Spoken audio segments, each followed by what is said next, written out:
Good morning students. आज की online classes में आपका स्वागत है। स्टूडेंट्स, आज हमारा टॉपिक रहेगा मलबे का मालिक। ये कहानी है मोहन राकेश के द्वारा रचित और उनकी ये प्रसिद्ध कहानी रही है। और इस कहानी में उन्होंने भारत पाक विभाजन की विभीषिका को बड़े ही भावनात्मक रूप में इस कहानी के माध्यम से प्रस्तुत किया है। स्टूडेंट्स, जब भी भारत और पाकिस्तान का विभाजन हुआ था तो उस समय हॉकी का मैच देखने के बहाने बहुत से जो मुसलमान थे अमृतसर आए और यहाँ के बाज़ारों और घरों को देखने का उन्हें बहुत चाव था। जो 7.5 साल पहले उनके यहाँ अपने थे, लेकिन अब वो पराए हो चुके थे। हर सड़क पर मुसलमानों की कोई न कोई टोली घूमती दिखाई दे रही थी और उन्हें शहर की पुरानी चीज़ें भी याद आ रही थी। जिस रास्ते से मुसलमानों की टोली गुजरती है, अमृतसर के लोग उन्हें उत्सुकतावश देखने लगते हैं। कुछ के मन में संकित सी भावना उत्पन्न होती है और उनके रास्ते से हट जाते हैं, और कुछ लोग उत्सुकतावश उनके पास जाकर उनसे पाकिस्तान के संबंध में सवाल जवाब करते हैं, उनका हाल चाल पूछते हैं। और लाहौर के ये मुसलमान उस दिन के लोगों के अतिथि बने हुए थे और लोग उनका स्वागत कर रहे थे। अमृतसर का जो बांस का बाज़ार है अब उपेक्षित सा दिखाई देता है, क्योंकि पाकिस्तान बनने से पहले वह गरीब मुसलमानों की बस्ती थी और वहाँ बांस और शहतूत की दुकानें हुआ करती थी, जो आज आग लगने से ध्वस्त हो गई थी।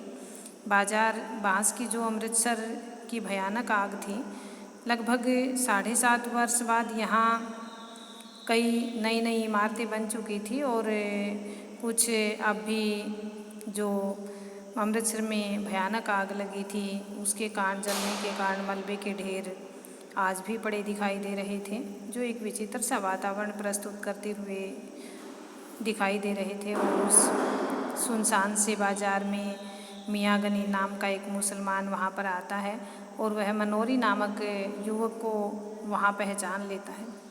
जब वो दोनों आपस में मिलते हैं और दोनों एक दूसरे से कुशलक्षेम पूछते हैं तो मुसलमान गनी को देखकर गली में तरह तरह की अफवाहें फैलती हैं। स्त्रियाँ संकित सी होकर अपने अपने घरों की ओर चली जाती हैं, बच्चों को भी बाहर जाने से रोकने लगती हैं। तो मनोरी मियाँ गनी को मलबे के रूप में परिवर्तित हुए उस नए मकान को दिखाता है और मियाँ गनी फटी हुई आँखों से देखता ही रह जाता है और अपनी छड़ी के सहारे उस मलबे के पास धीरे धीरे करके जैसे भी पहुंचता है, उस मलबे को देखता है और कह उठता है, यह रह गया है बस। और फिर जली हुई चौखट को पकड़कर वहीं बैठ जाता है। उसके मुंह से कातर चीख निकल उठती है और उसके मुंह से हाय शब्द निकलता है, ओए चिराग दिन।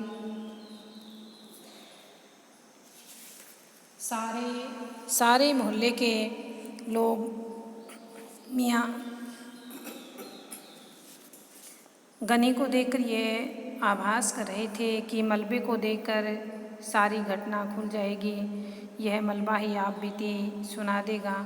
एक दिन शाम को चिराग खाना खा रहा था तो उस समय रखे पहलवान ने उसे वहाँ नीचे बुलाया और ज़मीन पर गिराया और ज़मीन पर गिराकर वह उसकी छाती पर बैठ जाता है और चिल्लाता रहता है। तो उसी समय रखे ने अपने एक सहायक की सहायता से उसके जीवन का अंत कर देता है और इसके बाद उसकी पत्नी जुबेदा और 2 लड़कियों किस्वर और सुल्ताना को भी पाकिस्तान विदा कर देता है। उनकी जो लाशें हैं चिराग के घर में मिलकर नहर के पानी में दिखाई देती हैं।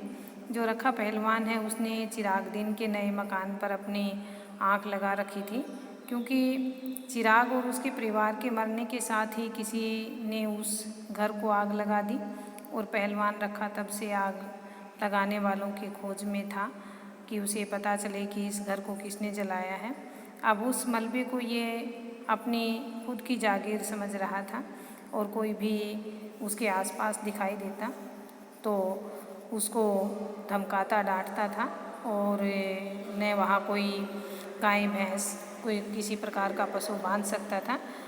बिना किसी अनुमति के कोई वहाँ से एक ईंट भी नहीं उठा सकता था।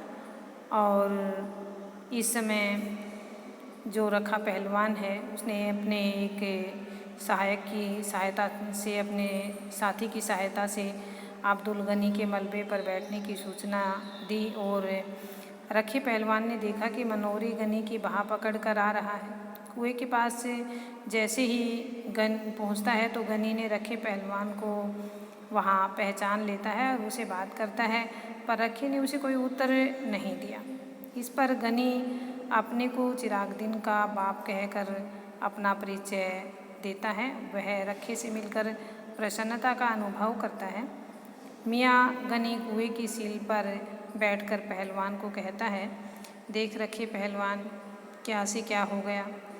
मैं यहाँ भरा पूरा परिवार छोड़कर गया था, आज यहाँ मात्र मिट्टी दिखाई देती है और इसी प्रकार के जले हुए और मिट्टी के ढेर दिखाई दे रहे हैं और बसे हुए घर की यही निशानी बाकी अब रह गई है कि तू ही बता कि तू यहाँ पर था, यह सब किस प्रकार से हुआ।